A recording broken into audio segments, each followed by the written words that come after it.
நிறைய ஆஃபர்ஸ் வந்தது. அப்பா அம்மா வேண்டாம்னு சொல்லிட்டு இருந்தாங்க. பட் பாக்யராஜ் சார்னா அப்பாவுக்கு ரொம்ப பிடிக்கும். ஸோ போய் மீட் பண்ணலாம்னு சொல்லி மீட் பண்ணும்போது ஆடிஷனில் செலக்ட் ஆகிட்டேன்.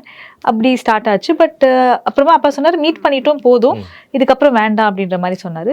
ஸோ 2 months அப்புறமா திருப்பி அந்த ஆஃபர் எங்களுக்கு வரும்போது அப்போ தான் அப்பா சொன்னார், maybe it's your destiny, so maybe நீ ட்ரை பண்ணி பார்க்கலாம், ஒரு படம் என்ன இருக்குது, பட் எங்களுக்கு ப்ராமிஸ் பண்ணி நீ ஒழுங்காக படிக்கணும், ஸோ ரெண்டுமே நீ பேலன்ஸ் பண்ணணும்னு சொல்லி அப்படி தான் என் ஜேர்னியை நான் ஸ்டார்ட் பண்ணேன். அண்ட் அப்படியே பேக் டு இந்த படம். இந்த படத்தில் நீங்கள் எஸ், ஜேஎஸ்கே ப்ரொடக்ஷன்லேருந்து எனக்கு கால் வந்தது. ஜேஎஸ்கே சார் கூட வந்து ஒரு படம் நான் பண்ண வேண்டியது, ரம்மின்னு ஒரு படம் நான் பண்ண வேண்டியது.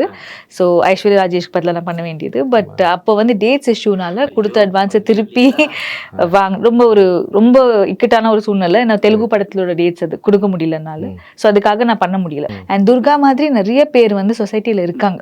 ஸோ அவங்களுக்கு எல்லாமே ஒரு சின்ன ஒரு பாடமாக இருக்கும். துர்கா மாதிரியும் இருக்கலாம், அவங்க மாதிரி இருக்கக்கூடாதுன்ற ஒரு எக்ஸாம்பிள் செட் பண்ணும் அப்படின்றது வந்து எனக்கு. நான் ஏன் இவ்வளோ ஸ்ட்ரெஸ் பண்ணி சொல்கிறேன் அப்படின்னா, ஒரு ஹீரோயின் வந்து ஒரு போல்ட் சீன் பண்ணும்போது அதுக்கான இம்பார்ட்டன்ஸ் இருந்தால் தான் பண்ணுவாங்க. அது சும்மா வந்து ஒரு ப்ரொமோஷனுக்கோ இல்லை ஒரு ஆடட் ஃப்ளேவருக்காகவோ யாரும் பண்ண மாட்டாங்க. ஸோ இந்த படத்தில் ரொம்ப முக்கியமான ஒரு சுச்சுவேஷனில் அது வரும்.